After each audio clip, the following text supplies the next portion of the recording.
I want you to do something for a second. Wherever you are, just picture a standard world map in your head. Right. The one we've all seen a million times. Yeah, exactly. In classrooms, on walls, and atlases, Visualize the Atlantic Ocean sitting there right in the middle. Got it. Mm-hmm. Now let your mind's eye follow the eastern coastline of South America. Like trace that long, sweeping curve down towards Cape Horn. Okay. Next, jump across the water and trace the western coastline of Africa, going from the bulge of the northwest down to the Cape of Good Hope. It is, it's an incredibly specific, jagged geometry to try and hold in your mind. It really is. And if you actually look at them side by side, they fit. Yeah, they do. And I don't just mean they roughly sort of resemble each other if you, squint and tilt your head. Yeah. I mean, they fit strikingly well. Perfectly. Yeah. The massive, jutting eastern bulge of Brazil slots into the deep indentation of the Gulf of Guinea on the African coast with a level of precision that, honestly, it makes you suspect a cover-up. Right. I mean, it looks exactly like a puzzle piece. Yeah, it does. And the visual is so arresting that this isn't some modern revelation, Like, we didn't need satellites for this. Exactly. We didn't need satellite imagery to spot this. People noticed this anomaly almost as soon as reasonably accurate maps of the world began circulating. Wow, really? How early? We're talking as early as the 1500s. That is insane. Yeah. You had cartographers, people who had spent their entire lives trying to accurately depict the globe, staring at these freshly inked maps. Mm-hmm. Smelling the parchment and just scratching their heads. Looking at that big Atlantic divide and thinking, did these two massive land masses used to be connected? Exactly. Which, I mean, that feels like the natural human instinct when you see a broken object, right? You mentally push the pieces back together. But noticing a shape match on a map is one thing. Actually proving that the ground beneath our feet is moving and explaining the planetary mechanics of how that is even possible, that is a completely different undertaking. A 400-year undertaking, to be precise. 400 years. Yeah. And it was a journey filled with fierce debate, deeply entrenched scientific dogma, and, well, a great deal of professional ridicule for the people who dared to challenge the consensus. And that journey is our mission for this deep dive. Yeah. We are going to explore the sprawling, just incredible story of how humanity finally figured out that the literal ground beneath our feet, the seemingly solid, unmoving Earth, is actually in relentless motion. It's a fantastic story. It is. We're going to uncover the hidden underwater tape recorder that solved the mystery, and we're going to completely redefine how we understand the planet we live on. Right. And I want to assure you right now, you do not need a degree in geology or physics to enjoy this deep dive. We're going to take our time. Absolutely. No rush. Yeah, we're going to unpack the mechanics step by step, use everyday analogies, and just marvel at the sheer scale of the engine running beneath us. We are in no rush today. And taking our time is the right approach because the historical context of this discovery is just as fascinating as the science itself. To understand why this was such a difficult puzzle to solve, we really have to look at the climate of the scientific community in the early 20th century. Okay, so we are leaping forward from the cartographers of the 1500s to a very specific man who tried to elevate this from a cartographic curiosity to a rigorous scientific theory. Yes. Who was pushing this idea. So the primary champion of this concept was a German scientist named Alfred Wegener. In 1912, he officially proposed the theory of continental drift. Continental drift, right. Right. He posited that the continents were not static, and he took the idea to its logical extreme. Meaning what? He suggested that at one point in the deep geological past, all the Earth's land masses had been joined together in a single colossal supercontinent. Oh, which he named Pangaea. Exactly, Pangaea. I remember hearing that word in grade school. But digging into our sources, there's a detail about Wegener that stands out as a massive red flag for the scientific establishment of 1912. Oh, yes. He wasn't a geologist. No, he was a meteorologist. A weatherman. You have a weatherman walking into the hallowed halls of geology, effectively telling them their entire foundational understanding of the solid Earth is completely wrong. Exactly. You can immediately see the friction there. The geologists must have viewed him as a complete interloper. They viewed him with immense skepticism. And, the prevailing theories of the day made his idea seem utterly absurd. What were they believing back then? In 1912, the consensus was something called the contracting Earth theory. Contracting, so shrinking. Right. Scientists believed the Earth was slowly cooling and shrinking from a molten state. They actually compared it to a dried apple. A dried apple. Yeah, so as the apple shrinks, the skin wrinkles, they believed mountains were just the wrinkles on a shrinking planet. The wrinkled apple theory. I mean, that implies all the continents have always been exactly where they are, just getting squished vertically. Precisely. And furthermore, to explain how similar fossils appeared on different continents, they relied on the theory of land bridges. Right, I've heard of this. They assumed massive stretches of land once connected Africa and South America, allowing animals to cross, and then those bridges simply sank into the ocean depths. So Wegener steps up and says, no, the apple isn't wrinkling, and there were no sinking bridges. The continents themselves are plowing across the globe. Exactly. He must have known he needed an absolute mountain of evidence to back that up. Oh, and he was incredibly thorough. He didn't just point at the coastline fit. He synthesized data across biology, paleontology, and geology to build his case. Where did he start? He started with the fossil record. Wegener demonstrated that identical, highly specific fossil species were turning up on continents separated by thousands of kilometers of deep, hostile ocean. Which completely shatters the contracting Earth model, right? Unless you rely on those mythical sunken land bridges. Exactly. Give me an example of the fossils he was using. The quintessential example in his arsenal was the fossil of a creature called Mesosaurus. Mesosaurus. This was a relatively small, ancient reptile. But the critical detail from the sources, and this is the linchpin for me, is the habitat of the Mesosaurus. It was a freshwater reptile. That changes the entire dynamic of the mystery. Completely. If Mesosaurus is a freshwater creature, its biology is adapted to rivers and lakes. It absolutely could not survive in, let alone swim across, thousands of miles of highly saline, treacherous, open ocean. Right, it would desiccate and die. Exactly. Yet, its fossils were found embedded in the rock of both eastern South America and southern Africa. It is the ultimate locked room mystery. You have the same victim in two locked rooms separated by a deadly ocean. Mm-hmm. The only logical deduction is that the two rooms used to be the same room. The ground must have been connected when the Mesosaurus was alive and walking around on it. That was Wegener's brilliant deduction. And, he didn't stop with reptiles. He turned to botany, too. Plants. Yeah. He highlighted a very distinctive prehistoric fern called Glossopteris. Okay, but wait. Plant spores can travel in the wind, though. So finding a fern in two places isn't as bulletproof as a freshwater reptile, is it? Usually, yes. But the seeds of Glossopteris were too large and heavy to be carried across an ocean by the wind. Oh, okay. But more importantly, it was the sheer distribution of this fern that made it undeniable. Wegener mapped its fossils across South America, Africa, India, Australia, and incredibly, Antarctica. Antarctica.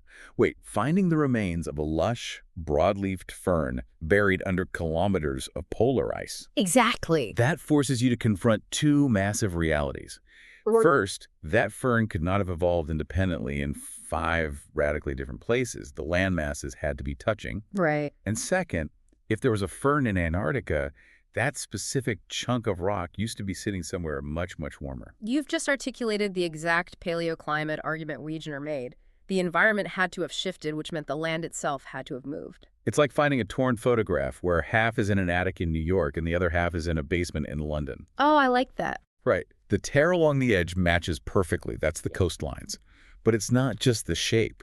The image on the front of the photo, the ferns, the reptiles, it's continuous across the tear. Yes. And the handwriting on the back of the photo lines up exactly. The handwriting on the back is a fantastic metaphor for his geological evidence. How so? Well, Wegener showed that specific, highly distinct rock formations and even entire ancient mountain chains started on one continent, vanished at the coastline, and seamlessly resumed on another continent across the Atlantic. Wow. Yeah, the Appalachian Mountains in North America, for instance, share identical geological fingerprints with mountains in Scotland and Scandinavia. They match. They matched in age, chemical composition, and structure. The puzzle pieces just keep clicking together with a deafening sound. But since he was a meteorologist, I imagine his most personal, compelling evidence had to involve the climate. His background gave him a very unique lens, and it led him to his most striking piece of evidence: glacial striations. Glacial scratches. Let's explain how those work for a second, just be clear. Sure. So a glacier isn't just an ice cube sitting on the ground. It is a massive, incredibly heavy river of solid ice. Right. As gravity pulls a glacier down a valley or across a landscape, it acts like a giant sheet of sandpaper.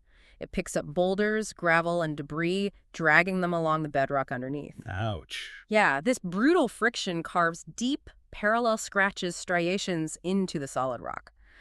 These scratches are permanent records of not only the presence of a glacier, but the exact direction the ice was moving. And where did Wegener find these ice scratches? He found them carved into the bedrock in places like India, Africa, and Australia. Places that are currently baking under tropical or subtropical suns. You definitely don't get continent-crushing ice sheets near the equator. You certainly don't, but the anomaly went deeper than just finding them in warm places. What do you mean? When Wegener mapped the direction of these scratches on a modern globe, they made zero sense. They were pointing in chaotic directions, sometimes indicating glaciers were moving from the ocean onto the land. Which defies gravity and the laws of physics. Water flows down, ice flows down. It doesn't crawl out of the sea onto the land. Exactly. But I'm guessing if you slide those continents back into his Pangaea configuration... The chaos resolves into perfect order. Wow. Yeah.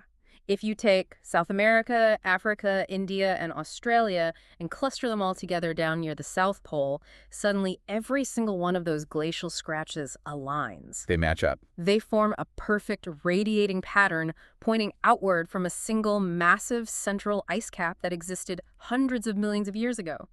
The evidence only obeys the laws of physics if the continents were previously joined. When you lay it all out like that, the geometric coastline fit, the freshwater reptiles, the ferns in Antarctica, the matching mountain strata, the glacial scratches radiating from a shared pole. I mean, it feels overwhelmingly, blindingly obvious. It really does. He brought them all the receipts. How did the scientific establishment of 1912 look at that mountain of data and say, nope, you're a weatherman, get out of our office? This brings us to a profound and frankly tragic lesson in how the scientific method operates. Tragic. Yes. The community rejected Wegener's theory, and from a purely rigorous standpoint, they actually had a defensible reason to do so at the time.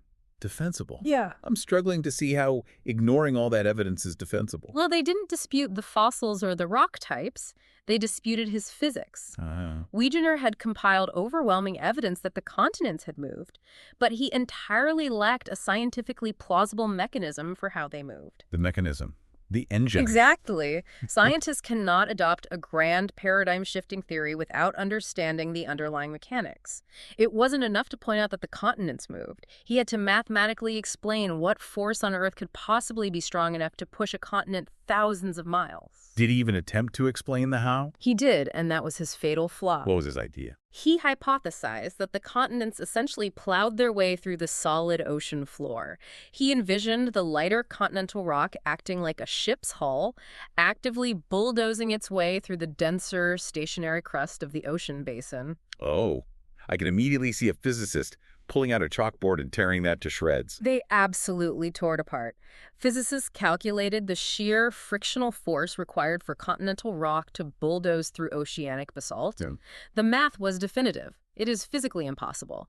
The continents are simply not structurally sound enough to withstand that pressure. If they tried to plow through the ocean floor, the continents would just shatter and crumple like a tin can hitting a concrete wall. So because his proposed mechanism, the plowing, violated the laws of physics, they threw the baby out with the bathwater. They did. They dismissed his overwhelming because his how was flawed. Right. They categorize his brilliant correlations as an incredible, bewildering series of coincidences. For decades, continental drift was treated as a fringe, borderline crackpot idea in geology departments. That is just heartbreaking. He saw the big picture of planetary mechanics before anyone else, but because he guessed the wrong engine, he was ridiculed. What happened to him? Alfred Wegener never lived to see his vindication. He died of heart failure during a grueling meteorological expedition in Greenland in 1930. Oh, wow. He was 50 years old. He passed away while his grand theory was still a subject of mockery, never knowing that he had fundamentally uncovered the greatest truth about the Earth's surface. That is a bitter pill. But the fascinating part of this narrative is where the missing puzzle piece actually was. Wegener's mechanism, the true how, was hiding in a place no human in 1912 could possibly reach or observe.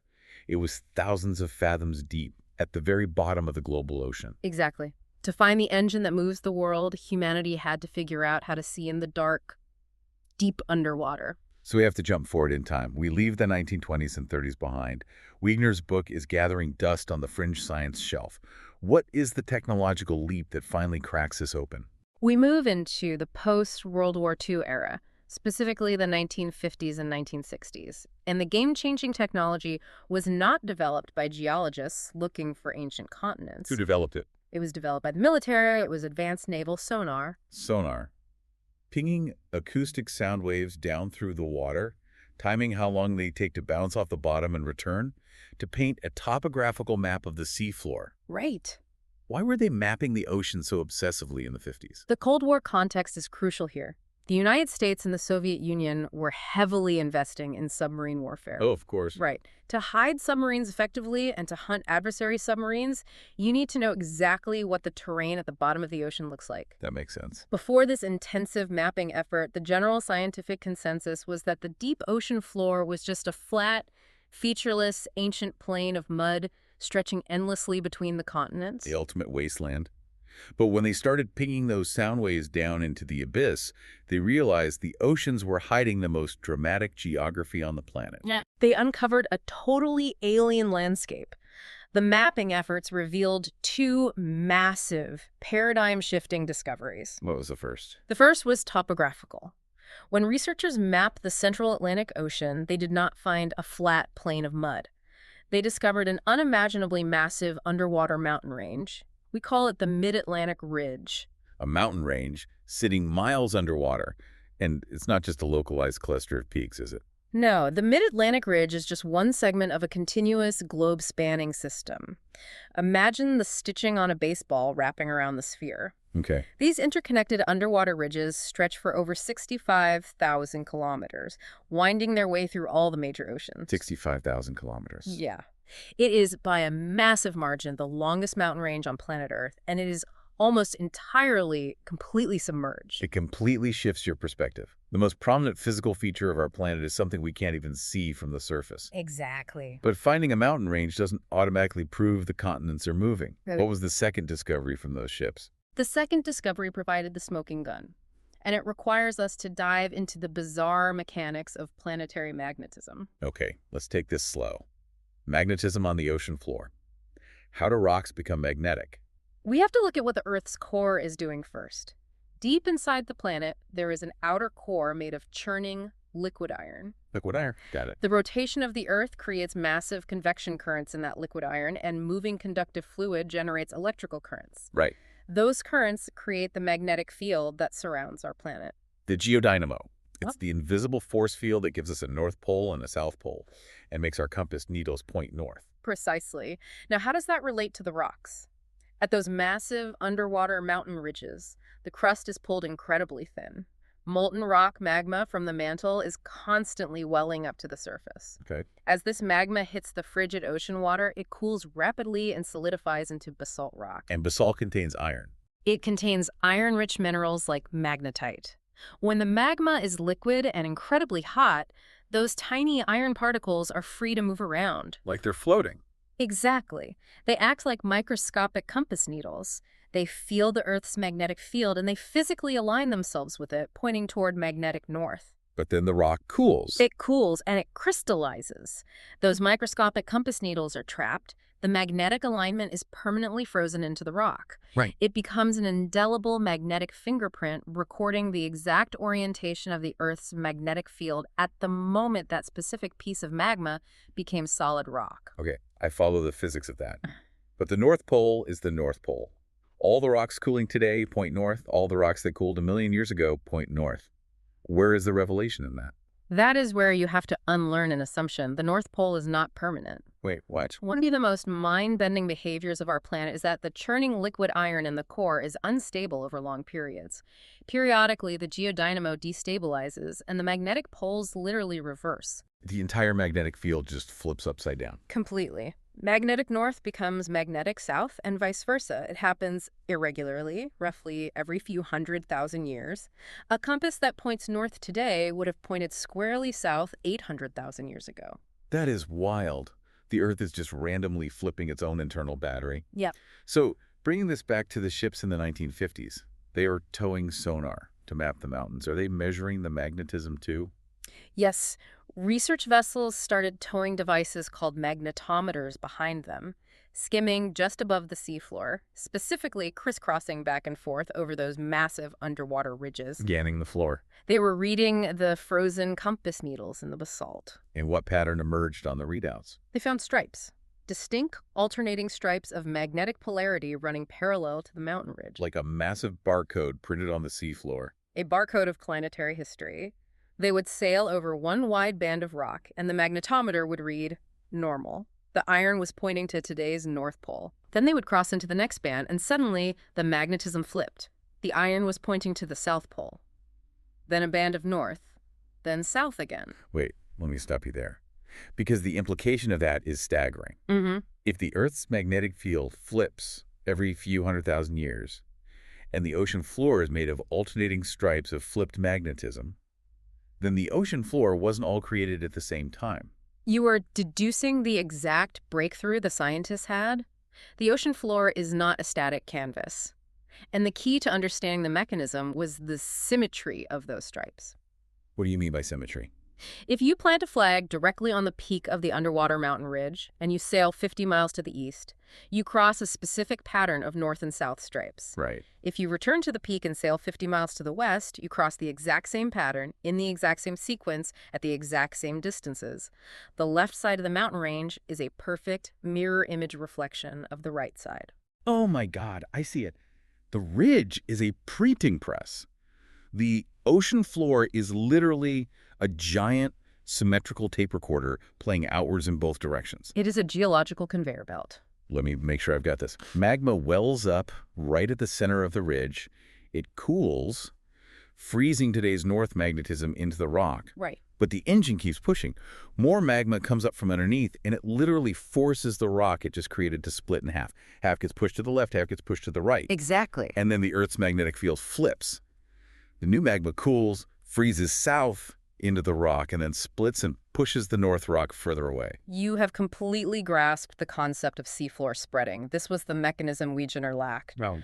The continents are not bulldozing their way through solid ocean rock. The ocean floor itself is growing from the center, moving outward in both directions, and physically carrying the continents along with it. The ocean floor is constantly being destroyed and remade, while continents just sit on top and surf the conveyor belt. They are surfing. And scientists were able to conclusively prove this conveyor belt theory by utilizing radiometric dating. Radiometric dating. Explain the mechanics of how we date a rock. Certain elements trapped in rock, like uranium, are radioactive. This means they are inherently unstable. Okay. Over time, the atoms of the parent uranium slowly decay and transform into a stable daughter element, like lead. This decay happens at a very precise, mathematically constant rate, known as a half-life. So it acts like a tiny hourglass trapped inside the rock. Exactly like an hourglass. Yeah. When the magma cools and solidifies, the hourglass is flipped. By measuring the exact ratio of uranium left in the rock compared to the amount of lead that has been produced, scientists can calculate with incredible accuracy exactly how long ago that rock cooled. So they took their hourglass measuring tools to the ocean floor. What were the dates? The dates confirmed the magnetic barcode perfectly. Right at the very center of the mid-ocean ridges, the rock is brand new. It is essentially 0 years old. Makes sense. But as you sample the rock further and further away from the ridge, moving outwards toward the continents, the rock gets progressively older. Validating the conveyor belt perfectly. The further it has traveled, the older it is. But the dating revealed something even more shocking. They scoured the global oceans looking for the absolute oldest piece of seafloor they could find. And what did they find? They discovered that nowhere on this planet is the ocean floor older than roughly 200 million years. 200 million years. I mean, in the grand scheme of a 4.5 billion-year-old planet, that is nothing. It is trivially young. To put it in perspective, we can easily find continental rocks that are approaching 4 billion years old.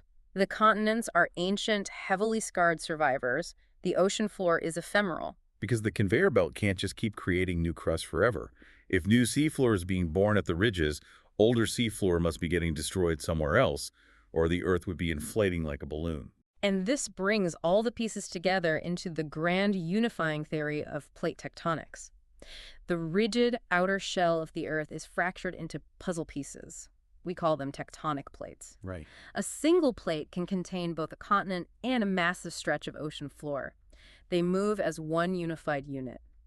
Okay, if the continents are just passengers surfing along on these plates, we really need to redefine what the Earth's shell actually looks like, because clearly it is not just a solid static ball of rock. No, it isn't. Let's break down the layers. What are these plates actually made of? The scientific term for this fractured outer shell is the lithosphere. The lithosphere, what exactly does that encompass? It includes the crust, which is the very thin uppermost layer we actually walk on, both the continental crust and the oceanic crust, combined with the very top, most rigid portion of the mantle just beneath it. Okay. Together, this solid, rigid layer, the lithosphere, is typically around 100 kilometers thick. 100 kilometers thick.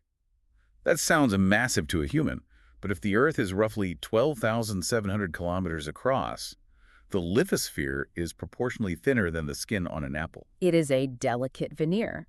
And as we established, this lithosphere is shattered. It is broken into roughly a dozen major tectonic plates, like the North American plate, the Pacific plate, the Eurasian plate, along with dozens of smaller microplates.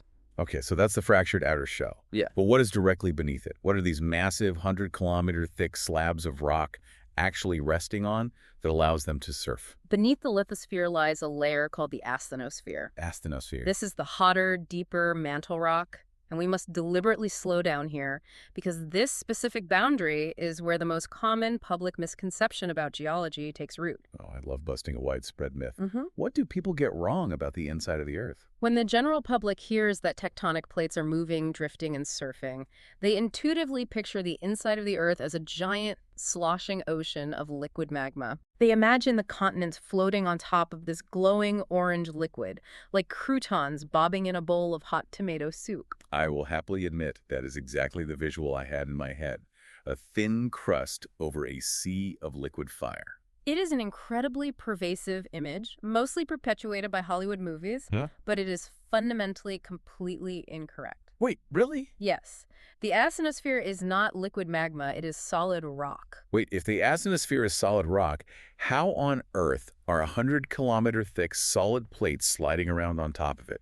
How does solid move on solid without just grinding to a complete halt? To understand this, we have to look at the battle between temperature and pressure deep underground. The rock in the asthenosphere is incredibly hot, approaching its melting point. Okay. But the immense crushing pressure of the miles of rock sitting on top of it prevents it from actually turning into a liquid. So it's trapped in a state of being incredibly hot, but physically forced to remain a solid. Yes. But because it is so close to its melting point, it acquires a property we call ductility.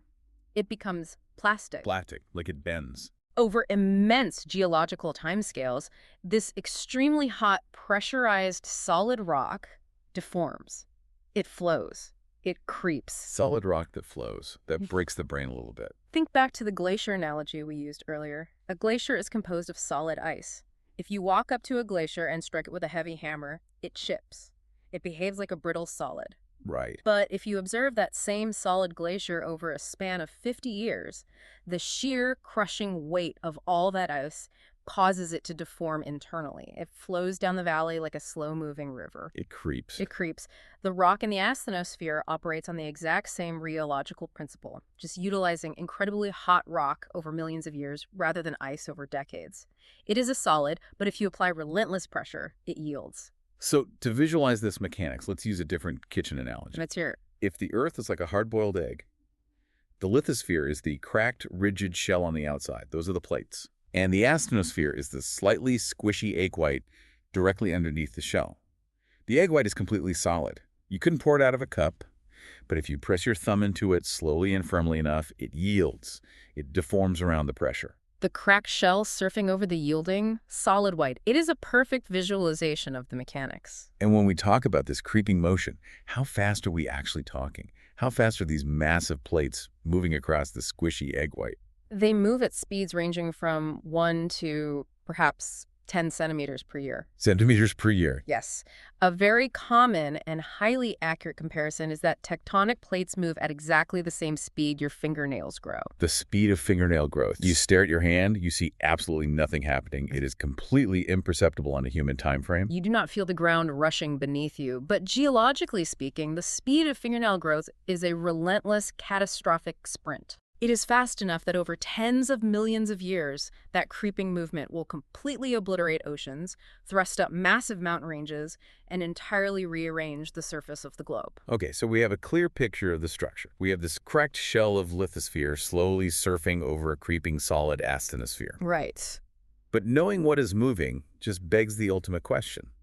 What is the physical force strong enough to push or pull a 100-kilometer thick slab of rock? What is the actual engine driving this planetary vehicle? To understand the engine of the Earth, we have to look at heat. Heat is the fundamental kinetic energy source driving every geological action on the surface. Where is all that heat coming from inside the egg white? It originates from the deep interior of the planet, primarily from two distinct sources. First, there is primordial heat. Primordial, so from the very beginning. Exactly. This is the residual leftover thermal energy from the violent explosive formation of the planet 4.5 billion years ago. The Earth is so massive, and rock is such a fantastic insulator, that this original heat is still trapped inside, slowly leaking out. The oven hasn't cooled down from when the cake was baked. What is the second source? The second source is radiogenic heat. Deep within the mantle and the core, there are vast quantities of radioactive isotopes like uranium, thorium, and potassium. Okay. As these elements naturally decay over billions of years, they constantly release thermal energy. So the Earth isn't just retaining old heat. It has an active nuclear reactor in the basement constantly generating new heat. It is a nuclear oven, and this immense continuous heat creates convection currents in the solid rock of the mantle. Convection. Like a pot of thick stew boiling on the stove. Right. The hot liquid at the bottom expands, gets lighter, bubbles up to the surface, cools down, gets heavier, and sinks back to the bottom in a continuous rolling cycle. Exactly like boiling stew, but happening in solid rock over millions of years. Now, for a very long time, geologists theorized that this mantle convection was the primary driving force of plate tectonics. Oh. Yes. They thought the plates were essentially just luggage riding on top of a convection conveyor belt, being passively pushed along by the rolling currents underneath them. That makes intuitive sense. The boiling stew pushes the croutons around. But you said for a long time. Has the consensus shifted? The consensus has radically shifted. Mantle convection absolutely plays a role, particularly in helping to bring fresh magma up at the mid-ocean ridges. Okay. But modern geophysics has identified a different force as the dominant engine driving the plates. It is a mechanical process called slab pull. Slab pull. Okay, walk me through the physics of that. Let's return to the tape recorder. The oceanic crust being born at the mid-ocean ridge. Right. When that basalt rock first erupts and cools, it is still extremely hot, which means it is relatively buoyant. It sits high up on the asthenosphere. Makes sense. But as the conveyor belt pushes that oceanic plate further and further away from the ridge over millions of years, it cools down. And as rock cools, it contracts. It becomes denser. It becomes significantly colder, thicker, and denser than the hot mantle rock sitting directly beneath it. Okay. Eventually, this cold, heavy oceanic plate reaches a boundary where it collides with another plate. At certain boundaries, this dense oceanic crust is forced to dive underneath the adjacent plate, plunging back down into the deep, hot mantle. We call this a subduction zone. It's being pushed back down into the squishy egg white. Now picture the physical reality of this subducting edge. You have a massive slab of solid rock, 100 kilometers thick and thousands of kilometers wide, sinking vertically down into the earth. That's huge. It is incomprehensibly heavy, and the sheer gravitational weight of this sinking edge physically yanks the rest of the horizontal plate along behind it. Oh, I see it. It sounds exactly like a heavy, thick winter blanket sliding off the edge of your bed while you sleep. That's a great way to think of it. We're lying there, and once just a few inches of that heavy blanket slip over the edge of the mattress, gravity catches it. And the downward force of that dangling edge is strong enough to drag the entire rest of the blanket across the bed and pull it down to the floor. That is a flawless mechanical analogy. It is the exact same principle scaled up to planetary dimensions. It is gravity pulling relentlessly from the leading edge. So it's not just the boiling stew pushing the plate from underneath. The plate itself is actively falling into the earth and dragging its own massive bulk along behind it. You've nailed it. The plate creates itself at the hot ridge, spreads outward, cools, grows heavy, and then literally pulls itself back into the depths of the earth by its own dead weight. Wow. Slab pull. It is the elegant gravitational engine of the moving Earth. Think about the implications of that. Yeah. If massive 100-kilometer-thick blankets of rock are constantly being pulled around the globe by an unstoppable gravitational engine, they are bound to interact. Oh, they definitely interact. They're going to tear apart in some places, they're going to scrape past each other, and most dramatically, they're going to crash head-on. And those interactions are the source of all the geological drama on our planet. Our sources highlight that the vast majority of volcanic eruptions, massive earthquakes, and mountain building occurs exclusively at the boundaries where these plates meet. Let's weave our way through the life cycle of these boundaries, because this is where the Earth violently remakes itself. We've touched on the birth of a plate. Let's formally categorize that. The birth of new crust happens at divergent boundaries. Divergent, meaning moving apart, tearing away. This is where two tectonic plates are being actively pulled away from each other by the forces of slab pull occurring at their far ends. We explored the primary example of this, the mid-ocean ridges, where magma rises to fill the tearing gap. Right. But this violent tearing doesn't exclusively happen hidden beneath miles of ocean water. Wait, it can happen on land. It can. The most famous example is Iceland. Iceland? Geologically speaking, Iceland shouldn't even exist as a landmass. It sits directly on top of the mid-Atlantic ridge. Seriously? Yeah, the divergent boundary runs right through the center of the country. Half of Iceland is on the North American plate, and half is on the Eurasian plate. Oh, wow. And the country is literally being torn in half at a rate of a few centimeters a year, with fresh lava constantly erupting to fill the rift. That is incredible. Yeah. But the sources mention another divergent zone that feels even more consequential for human history. They mention the East African Rift. When a divergent boundary initiates directly beneath a massive, thick continental plate, you get what is called a rift valley. Okay. The heat from the mantle begins to push upward, causing the continental crust to stretch, fracture, and thin out, much like pulling a piece of warm taffy. Taffy, right. The eastern portion of the African continent is currently experiencing this exact stretching process. Hold on. So East Africa isn't just slowly forming a deep canyon. If the continent is stretching and thinning out like taffy, you're saying it is literally gestating a brand new ocean that will eventually tear the Horn of Africa away from the rest of the continent. That is precisely the geological trajectory. An ocean is being born in the middle of Africa. Yeah. It completely shifts your perspective on permanence. We fight wars over these borders. Yeah. We draw rigid political lines in the sand, and the Earth is literally preparing to tear the continent in half underneath us, regardless. Yeah. We're just temporary tenants on this real estate. We are absolutely temporary. The African continent will eventually stretch so thin that the rift floor will drop below global sea level. And then what? The waters of the Red Sea and the Indian Ocean will rush in, flooding the valley and forming a new narrow sea, similar to how the Atlantic Ocean first formed millions of years ago. That's wild. The timeline for this is tens of millions of years, but the mechanical process of destruction and creation is happening right beneath our feet today. So we've seen plates tear apart to birth oceans. But the Earth is a finite sphere. If the crust is expanding and pulling apart in one hemisphere, physics demands it must be crashing together somewhere else. The conveyor belt has to end. That brings us to convergent boundaries, the zones of collision. Convergent. And the geological outcome of these collisions is entirely dependent on the specific density and buoyancy of the plates involved in the crash. Let's run through the matchups. What happens when our dense, heavy, cold oceanic blanket crashes into a thick, buoyant continental plate? We touched on this earlier.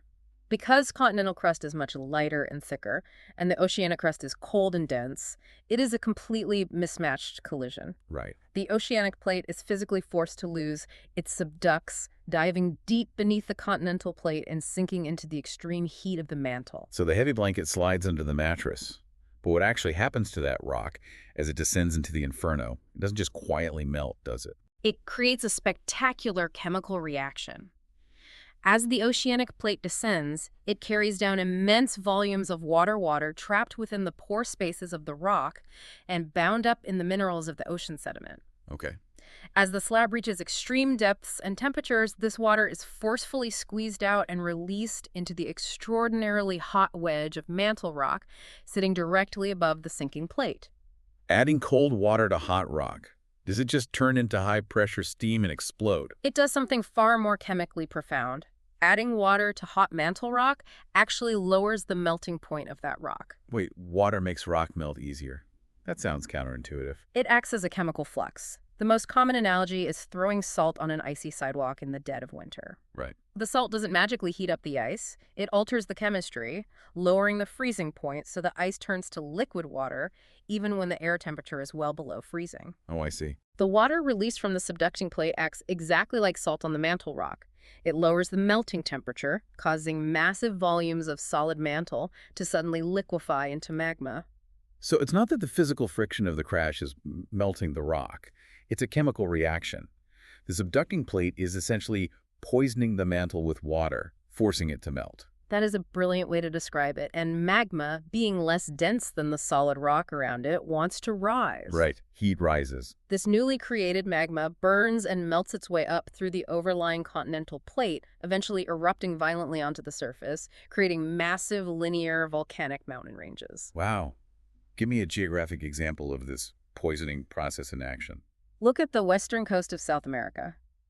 The Andes Mountains. The Andes. That entire colossal mountain range is not just a crumple zone. It is a direct, active result of the Nazca Oceanic Plate diving beneath the South American continent, sweating out its water, melting the mantle, and spewing it back up as a chain of stratovolcanoes. That's insane. This exact flux melting process is the primary engine behind almost the entirety of the Pacific Ring of Fire. Okay, what about our second matchup? What happens if the conveyor belt pushes two oceanic plates into each other? Heavy meets heavy out in the open ocean. It is a battle of density.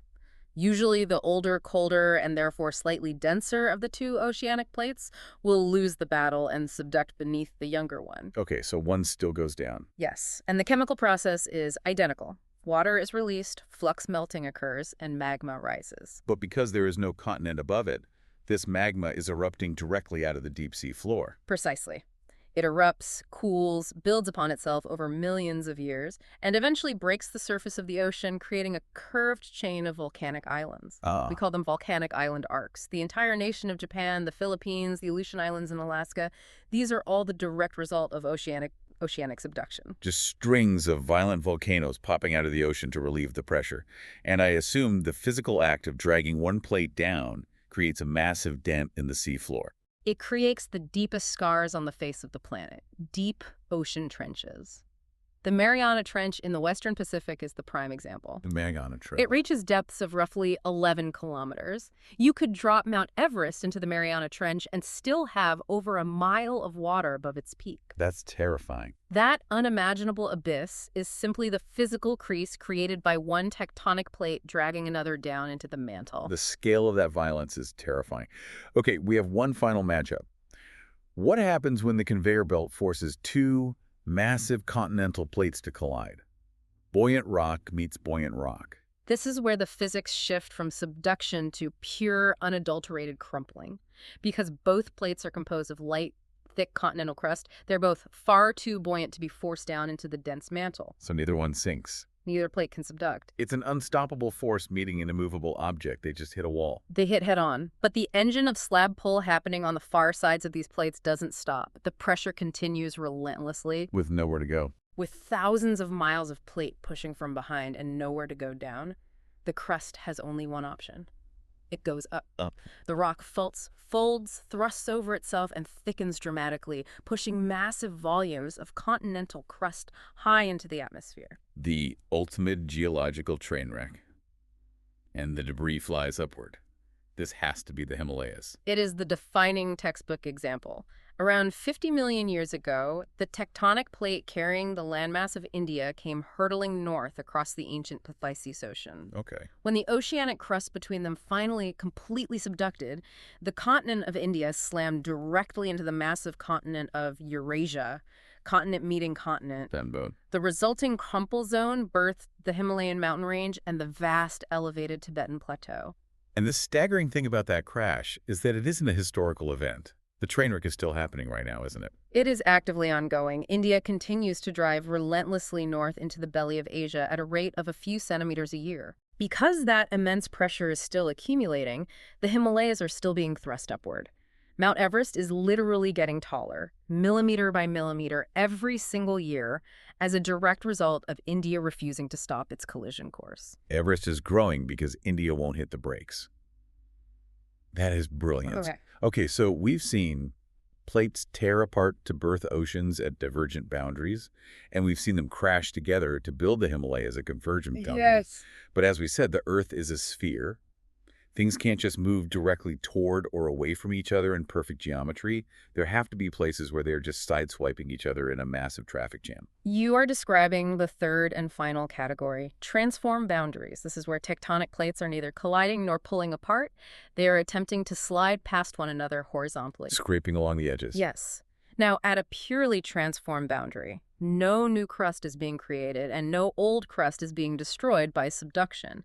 But it is by no means a peaceful transition. I can imagine. You have to remember the scale. These are jagged, irregular slabs of solid rock, 100 kilometers thick, pressing against each other with unimaginable planetary force. They do not glide smoothly. They snag. The jagged edges catch on each other. They lock together completely. The boundary becomes stuck. However, the vast engine of the plates, the slab pull occurring thousands of miles away, does not stop. The plates are still trying to move. So the edges are locked in a death grip, but the rest of the continent is still pushing forward. That has to build up an insane amount of pressure. The rock physically deforms and bends along the fault line. Immense kinetic strain accumulates, sometimes over decades, sometimes over centuries. Just waiting. The tension builds to an absolute breaking point until, finally, the sheer friction holding the jagged rocks together is overcome. The lock breaks. The lock violently snaps. The rocks violently lurch past each other to catch up to the movement of the rest of the plate. Which causes what? That sudden, explosive release of centuries of pent-up kinetic energy sends massive shock waves radiating through the crust. That is what we experience on the surface as an earthquake. And the most infamous example of a transformed traffic jam has to be California. The San Andreas Fault is a textbook transform boundary. The Pacific Plate, moving northwest, is aggressively grinding past the North American Plate, moving southeast. Right. The fault locks, the strain builds across California, and eventually it snaps, resulting in the devastating earthquakes that characterize the region's history. Okay, we have spent a lot of time exploring this violent boundary drama. We have oceans tearing continents apart, toxic water creating rings of fire, train wrecks building the Himalayas, and massive fault lines snapping. It's a lot of action. It is. I have to reflect on what life is like for a landmass that is safely insulated from all this chaos. What if you are lucky enough to be right in the middle of a plate, far away from the edges? To answer that, our sources highlight a very specific, fascinating anomaly. We have to look at the continent of Australia. Australia, the great tectonic exception. Indeed. Australia is geologically unique because it is situated right smack in the middle of the massive Indo-Australian plate. It is completely isolated from any active, divergent, convergent, or transform boundary. It's just floating right in the dead center of the raft, watching Yeah. the edges crash into the waves. Exactly. And existing in the middle of the plate comes with a very distinct set of geological pros and cons. Let's examine the benefits first. That's the biggest benefit. Because it is so insulated from the tectonic edges, Australia is phenomenally quiet. No drama. Almost zero drama. It is one of the most seismically stable and volcanically dead large land masses on Earth. There's not a single active volcano on the entire Australian mainland. Oh, right. Not one. And while intraplate earthquakes do occasionally occur due to distant stresses echoing through the rock, catastrophic fault line-style earthquakes are exceptionally rare. So the major pro is profound stability. Profound stability, which directly leads to its second great benefit, unparalleled geological preservation. What do you mean by preservation? Like fossils? Well, think about the life cycle we just described. Tectonic boundaries are engines of relentless recycling. Crust is constantly being melted into magma, crumpled into mountains, exposed to the elements, and eroded away. Right. It is a violent washing machine. But because Australia lacks that tectonic recycling engine, its surface has remained largely undisturbed for billions of years. It preserves ancient landscapes like a museum. A museum of the early Earth. Truly. The sources emphasize a staggering detail to illustrate this. Geologists exploring the Jack Hills in Western Australia have discovered tiny, resilient minerals called zircon crystals embedded in the rock. Zircon crystals. Yes.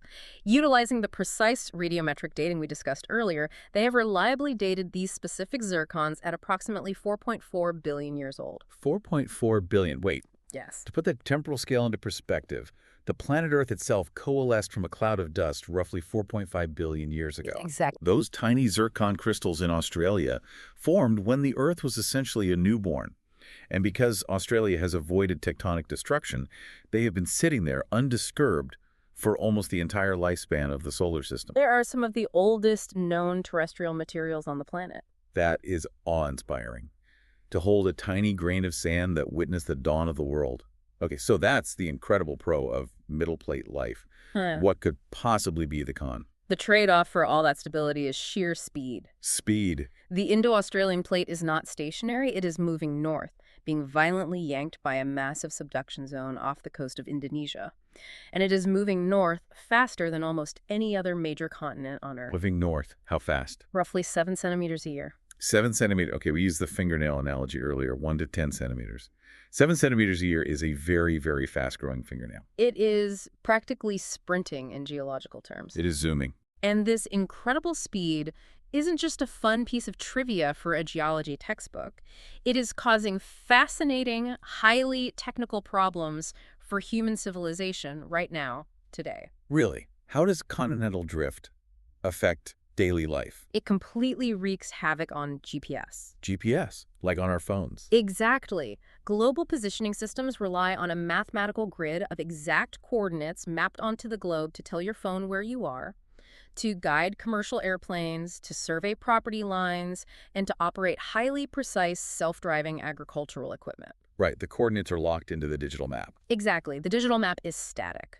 But because Australia is moving north at 7 centimeters a year over the course of just a couple of decades, the entire physical continent literally drifted out of alignment with its own digital map. Oh my God. The actual dirt moved more than a meter away from where the GPS satellites said it was supposed to be. Wait, the literal continent drove out of its own coordinates. Yes. The digital latitude and longitude stayed exactly the same in the computer mainframe, but the physical country underneath shifted north. That is hilarious and terrifying. If you rely on sub-meter accuracy, this is disastrous. Your self-driving tractor might think it's perfectly aligned with the crop rows, but because the continent moved, the tractor is actually a meter over, destroying the harvest. Wow. So how do they fix it? To fix this, the Australian government has had to periodically execute official continent-wide adjustments to their GPS coordinate system, mathematically shifting the grid just to realign it with the new physical reality of where the country has drifted. It is wild to think that our rigidly drawn maps and borders are just temporary, fleeting snapshots of a specific geological microsecond. They really are. We had to adjust Australia's GPS today, but in a few 100 million years, we are going to need an entirely new globe. And that profound realization brings us to the grandest scale of this entire deep dive. Where are we zooming out to now? The long-term extrapolation of all this relentless movement. Because this drift isn't random, chaotic wandering, it operates on a definitive planetary cycle. The supercontinent cycle. Yes. We began this entire journey discussing Alfred Wegener, the ridiculed meteorologist, and his grand vision, a single, massive supercontinent called Pangaea. The original puzzle piece where the Mesosaurus could walk from Africa to South America. Exactly. Pangaea violently fractured and broke apart into our current continents roughly 175 million years ago. But the great revelation of modern plate tectonics is that Pangaea was not a unique one-off event in Earth's history. It wasn't. No. It was merely the most recent iteration. So supercontinents form and break apart repeatedly. It is a cyclical rhythm.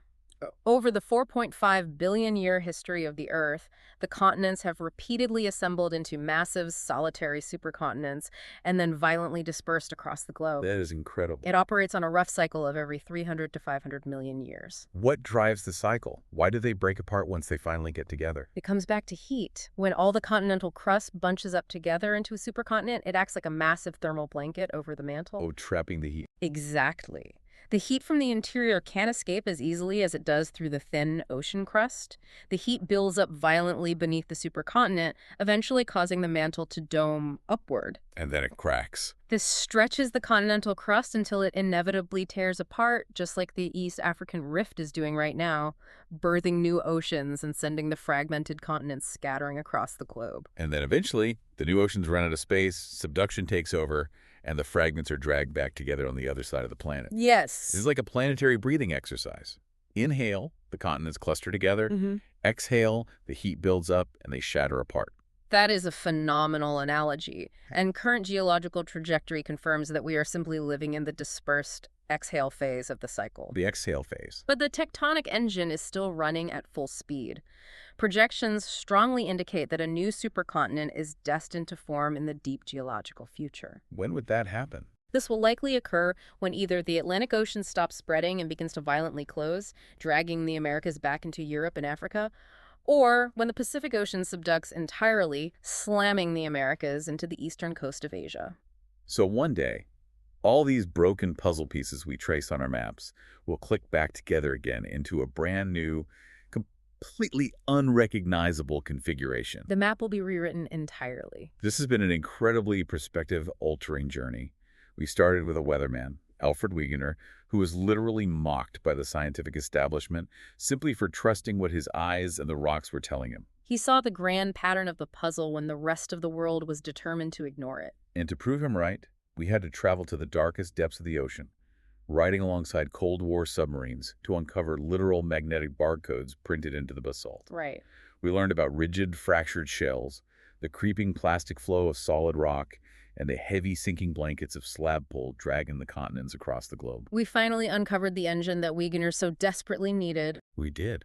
We found the profound realization that the towering mountains, the terrifying earthquakes, the erupting volcanoes, and the very shapes of the coastlines themselves aren't just static features or random, isolated disasters. They are all deeply interconnected, breathing, moving parts of one unified, magnificent tectonic engine. Wegener was substantially beautifully right. He just didn't live quite long enough to see the deep ocean floor vindicate his grand vision. So the next time you look at a jagged mountain range cutting into the sky, or the next time you hear about an earthquake rattling a city, I want you to remember that you aren't just seeing a static rock or a random event. Right. You are witnessing the exhaust of a 100-kilometer-thick tectonic passenger ship in relentless, unstoppable motion. It is a breathtakingly dynamic planet. But if we want to build purely on the physical mechanics we've unpacked today about the system, I do want to leave you with one final, slightly provocative thought to mull over. Oh, we've covered oceans being born and continents colliding. What is the final thought? Think critically about the engine itself. We firmly established that this entire magnificent moving system, the creeping solid asthenosphere, the subducting plates, the volcanic flux melting, it is all fundamentally entirely powered by internal heat. Right. The heat from radioactive decay and the leftover thermal energy from the Earth's violent birth. The nuclear oven that keeps the stew boiling and the plates ductile. Now follow the logic of thermodynamics. Because this is fundamentally a heat engine, we have to acknowledge a stark reality. What's that? The Earth only possesses a finite, limited amount of radioactive isotopes and a finite amount of that primordial formation heat. It's a battery, and it's not plugged into a wall. It is an unplugged battery, and that means the Earth is very, very slowly, relentlessly cooling down over billions of years. It is bleeding heat out into the freezing vacuum of space faster than the decaying uranium can generate it. So the temperature of the mantle is dropping. What happens when it cools down too much? One day, in the unimaginably distant geological future, the interior of the Earth will cool to a critical threshold. Okay. When it loses enough heat, the asthenosphere will lose its ductility. The rock will stiffen completely. It will no longer creep. And if the egg white hardens? When the mantle stiffens, slab pull will encounter too much resistance and stop. The subduction zones will jam, and the entire magnificent tectonic engine will shut off entirely. Conveyor belt grinds to a permanent halt. The ground beneath our feet will finally truly stop moving. The continents will freeze in place forever, locked into whatever random configuration they happen to be in at that exact moment. Wow. The Earth will become geologically dead, much like the Moon or Mars. But the atmosphere will still be there. The weather will still exist. Exactly. And that is the final act. Without the tectonic engine actively pushing new mountains into the sky and erupting new land masses, the relentless, grinding forces of wind, rain, and ice will take complete control. Just eroding everything. Over hundreds of millions of years, they will slowly, methodically erode every single mountain range, every rolling hill, and every continent down to sea level. The debris will wash into the oceans until the entire surface of the Earth is completely perfectly flat, likely covered entirely by a shallow, featureless ocean. A flat, frozen, silent Earth. The ultimate end of the puzzle. So as you trace those familiar coastlines on your map, and as you look out your window at the peaks of the mountains, appreciate the violent changing map while it lasts, because the engine won't run forever. That is deeply sobering, but also incredibly beautiful. It makes you realize how lucky we are to exist during the dynamic phase of the planet's life. Keep looking at those maps, keep questioning the shapes, and keep imagining the engine beneath your feet. We will see you on the next deep dive.